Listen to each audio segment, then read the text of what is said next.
Не стало Ивана Пронина, выдающегося ухтинского лыжника и тренера. Он ушел из жизни на 74-м году жизни. Он был первым спортсменом из Коми, который защищал честь страны на зимних Олимпийских играх 1972 года в Саппоро. С 80-х годов жил в Москве и тренировал команду ЦСКА, но, тем не менее, часто посещал родной город и поддерживал крепкую связь с ухтинскими друзьями. Каким запомнился Иван Григорьевич ухтинцам, расскажет Виктория Науменко. Даже в его 73 друзья никогда не называли Ивана Григорьевича по отчеству. Для них он был просто Иваном. И держался как молодой, всегда бодрый, в тонусе, даже руку до последних дней жал крепко, вспоминает директор и тренер Ухтинской спортивной школы номер 1 Сергей Алиев. Он был знаком с Иваном Прониным более 35 лет. Все это время Иван Григорьевич оставался образцом для подражания, надежным наставником для молодых лыжников из Коми. Не изменил этого даже его переезд в Москву.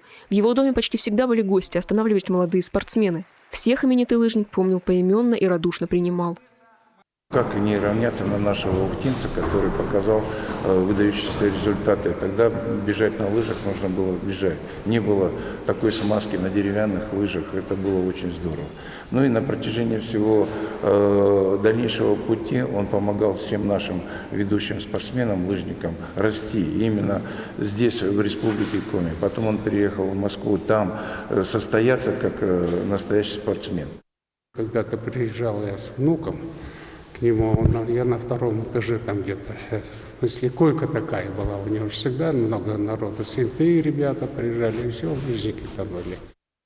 Иван Пронин серьезно занимался лыжами с юных лет. Побеждал на соревнованиях городского, республиканского значения. В 70-80-х годах выступал на всесоюзном уровне. Стал чемпионом СССР и универсиады в Раваньеме. Защищал честь страны на зимних Олимпийских играх 1972 года в Саппоро. Имел звание мастера спорта СССР международного класса. Но, несмотря на все титулы, он не забывал родную Ухту и часто бывал здесь. С 2001-го ежегодно. Именно с этого года на лыжном стадионе спортивной школы номер 1 в Ухте стали проводить соревнования на призы его имени. 1 апреля они должны пройти в очередной раз.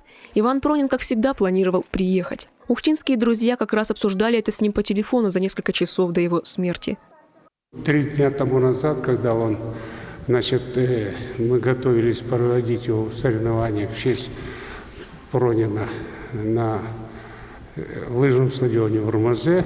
Я позвонил ему, Ване, он находился на даче.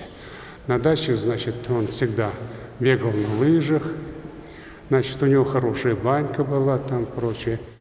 Поговорили с ним по телефону, и узнав только потом через 2 часа, что произошла вот такая,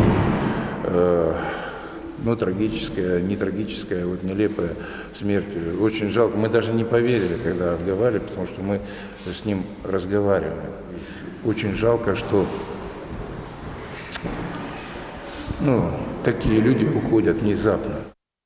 Соревнования на призы Ивана Пронина уже добрая традиция в Ухте, и 1 апреля их, несмотря на уход спортсмена, проведут. Только вот уже без главного почетного гостя, но в память о нем. Виктория Науменко, Павел Лагутин, телеканал Юрган, Ухта.